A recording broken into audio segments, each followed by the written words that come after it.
சிவவாக்கியர் பாடல் 110. ஓம் நமச்சிவாயமே உணர்ந்துமை உணர்ந்தபின். ஓம் நமச்சிவாயமே உணர்ந்துமை தெளிந்தபின். ஓம் நமச்சிவாயமே உணர்ந்துமை உணர்ந்தபின். ஓம் நமச்சிவாயமே உட்கலந்து நிற்குமே. இந்த பாடலில் ஓம் நமச்சிவாய எனும் மந்திரத்தை உணர்தல் தொடர்பான விடயத்தை சிவவாக்கிய சித்தர் கூறியுள்ளார். அதனுடைய பொருளை காண்போம்.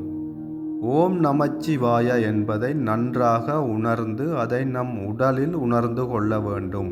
அதுவே முதலாவது வரி. ஓம் நமச்சிவாயமே உணர்ந்துவை உணர்ந்த பின் என்றால் ஓம் நமச்சிவாய என்பது எமது உடம்பில் இருப்பதை உணர்ந்து கொள்ள வேண்டும்.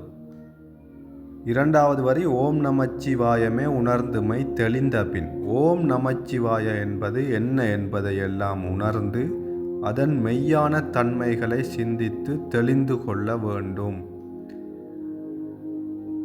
ஓம் நமச்சிவாய என்பது நம் உடம்பில் உயிராக உள்ள மெய்ப்பொருளே என்பதை அறிந்து கொள்ள வேண்டும். ஓம் நமச்சிவாய என்பது எமது உடம்பில் இருக்கும் உயிர்தான் ஓம் நமச்சிவாய என்பது சிவவாக்கிய சித்தர் கூறுகிறார்.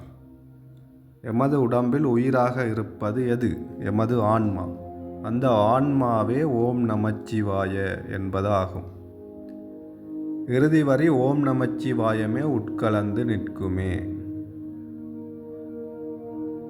இப்படி அனைத்துமாய் இருக்கும் பஞ்சாட்சரம், அனைத்துமாக இருக்கும் பஞ்சாட்சரம் நம் உடம்பிலும் எமது உடம்பிலும் எமது உயிரிலும் கலந்து நிற்பதை ஓம் நமச்சிவாய என ஓதி தியானியுங்கள்.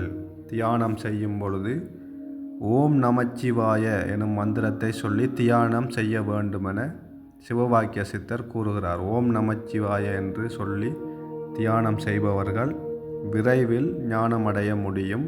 நான் யார் என்பதனை விரைவில் கண்டுகொள்ள முடியும். எமது ஆன்மாவை விரைவில் உணர்ந்து கொள்ள முடியும். நன்றி.